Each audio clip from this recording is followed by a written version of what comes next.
So awakening is simply to recognize the nature of our essential being.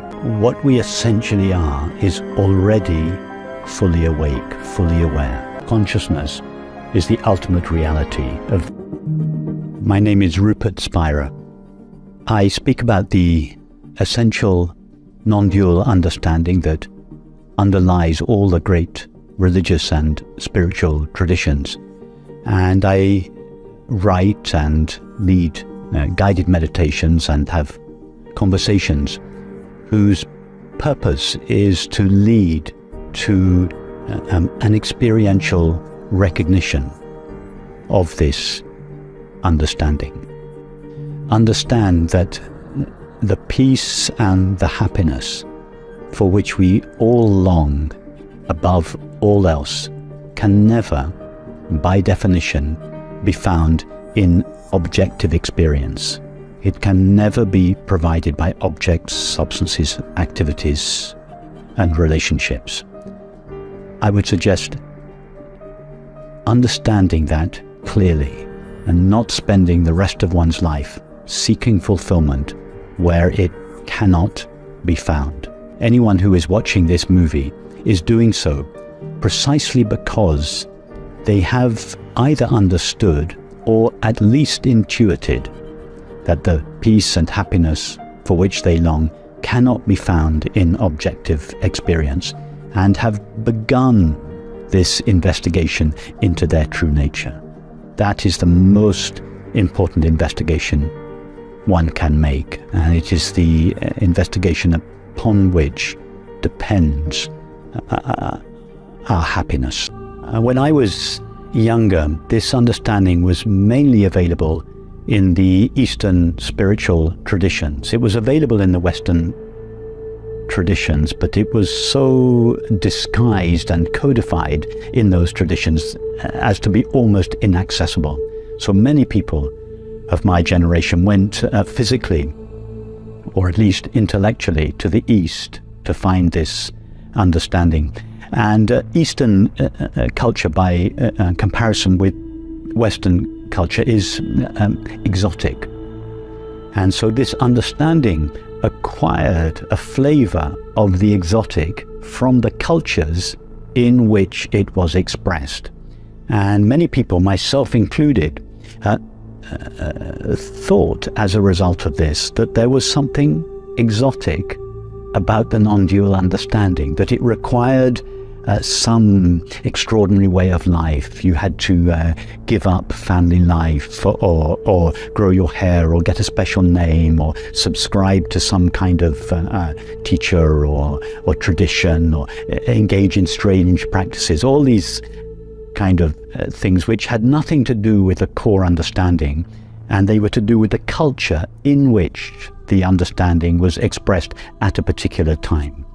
So now the understanding has been completely divested of the traditional cultural packaging in which many of us first heard about it, and now just the essential understanding is available in a way that enables us to carry on leading our lives exactly as they are. Family life, work life.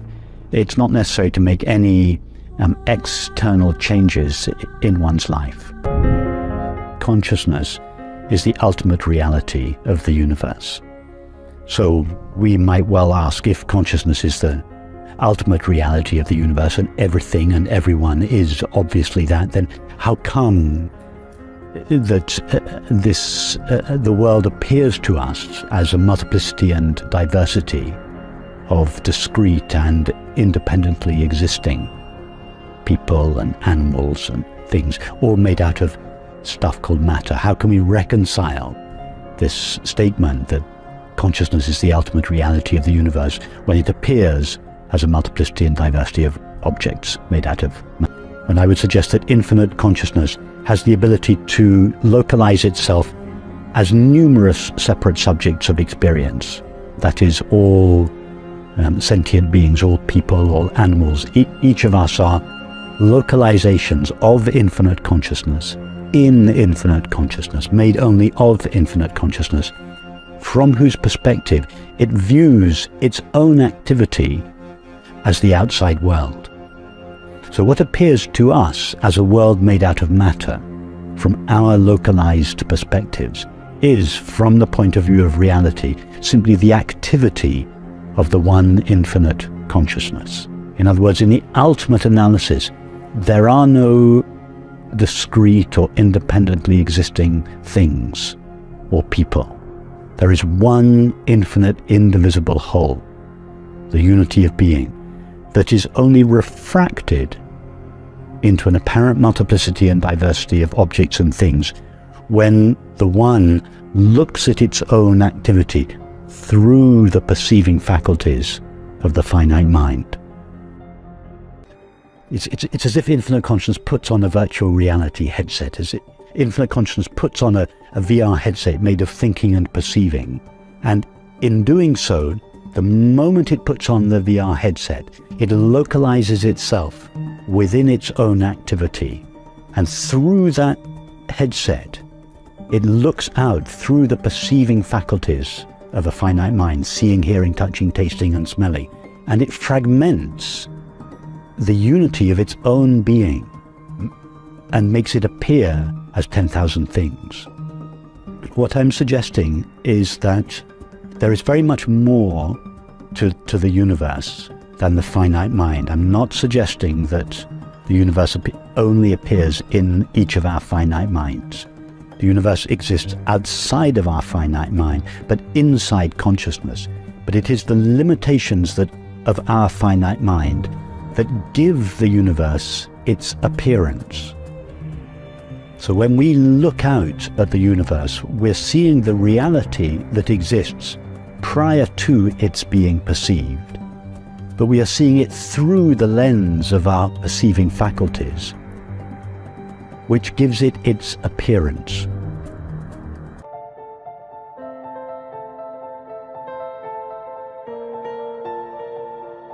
One becomes awakened by recognizing that what we essentially are is already fully awake, fully aware, complete, whole, fulfilled, at peace. It's like asking how does the sun become illuminated? Its nature is light. It is already fully illuminated. The nature of our essential being is already peace and happiness. It's not clear to us all because our essential being is so thoroughly mixed with the content of experience that its innate peace and happiness is dimmed by experience. And for that reason, we think that our essential being needs to be enlightened. No, our essential being doesn't need to be enlightened any more than the sun needs to be lit up in the early morning. The sun's always shining with the same brightness. Our essential being is always shining with the same peace and joy. But that peace and joy are dimmed by the agitation and lack that characterizes our thoughts and feelings. Enlightenment is not about becoming awakened.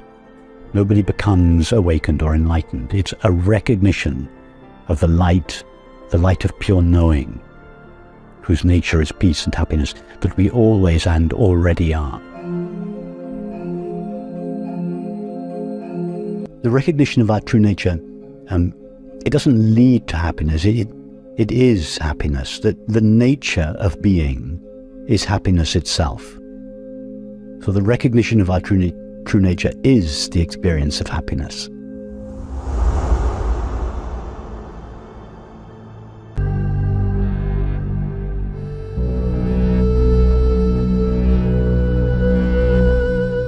I started my spiritual search in the classical Advaita Vedanta tradition, which was a devotional path that involved mantra meditation, which I practiced very diligently for 20 years.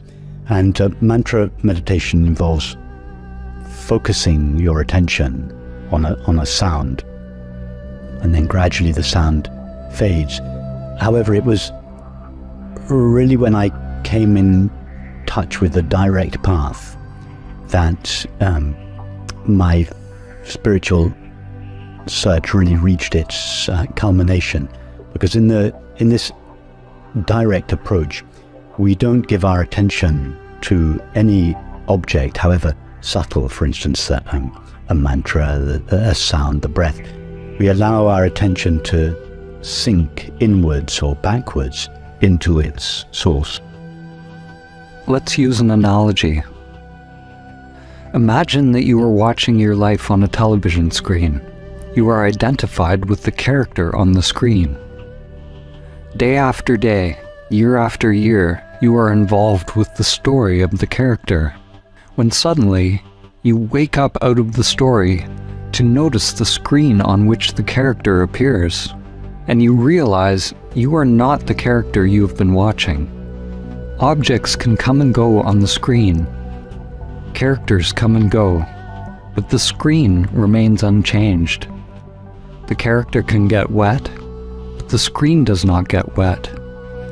The character can be disturbed, but the screen is not disturbed. Without the screen, the characters would not exist. Yet the screen goes unnoticed. The characters go about their scripted lives. Awareness is like the screen. It is like the space in which all thoughts, emotions, all states of consciousness come and go. Thoughts, sensations, and the entire outside world appear on the screen, constantly changing, but the screen does not change. I have always been myself.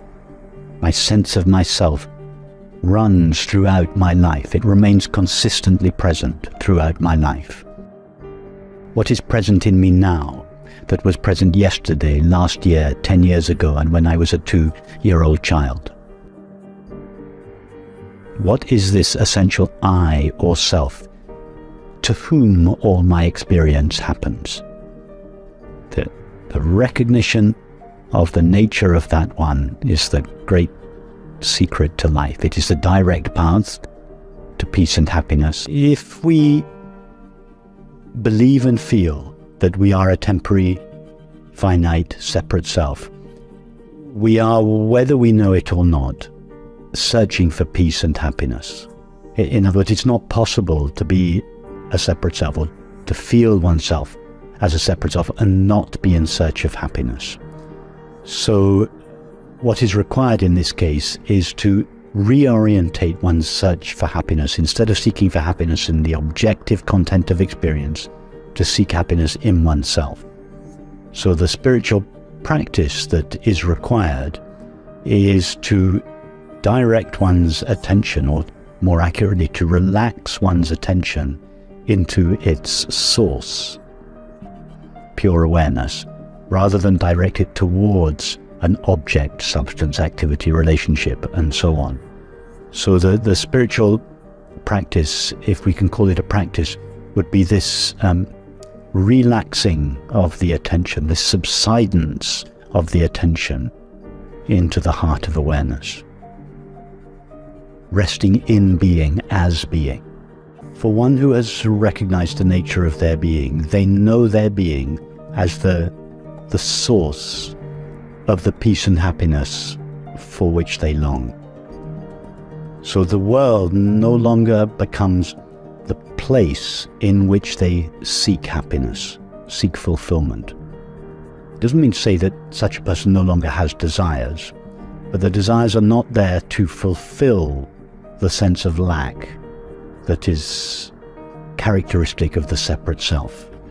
As such a person has found the source of happiness within themselves, and their desires come from that sense of happiness. They do not go towards it.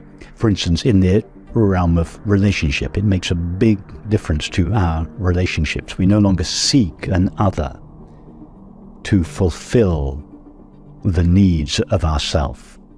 We seek another to share the experience of happiness that we already have, and this relieves our friends of the impossible burden of providing happiness for a voracious, unsatisfied self. Words, "Know thyself," were carved on the entrance of the Temple of Apollo in Delphi, and as such stand as an invitation at the dawn of Western civilization to humanity.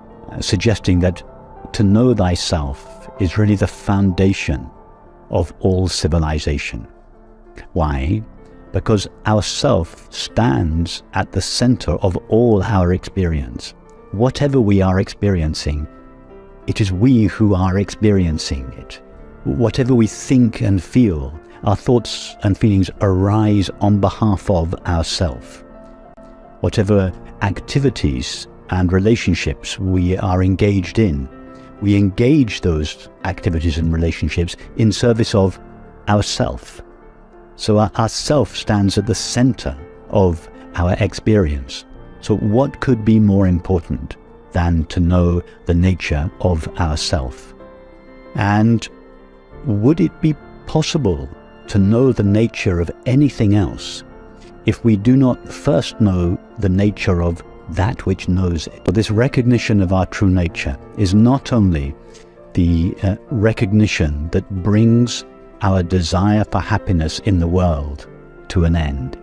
It is also the recognition that enables us to live in a way that is consistent with the understanding that at the deepest level, everything and everyone are one. This understanding would bring kindness, compassion, justice, tolerance, understanding into our society. Our society would be revolutionized by this understanding. As humanity lets go of ego-based approaches, then science, religion, politics, and economics start to reflect the perennial wisdom. Whether it is the native traditions who realize great spirit in all things, or the Egyptian Kemetic traditions who describe the human evolutionary journey from the lowly scarab to a one source. Or when we hear the words of the mystics of the Christian, Hindu, Muslim, or Buddhist traditions, or the teachings of Plato and Plotinus, we find that those who have realized their true nature speak of groupings of conscious agents. Of course, they use the language of their culture and times to express the one perennial truth. Science is now starting to see not a world of unconscious particles and fields, but a universe made of conscious agents. Something new is emerging in the world of science. As Nikola Tesla said, the day science begins to study non-physical phenomena, it will make more progress in 1 decade than in all the previous centuries of its existence. That day is today.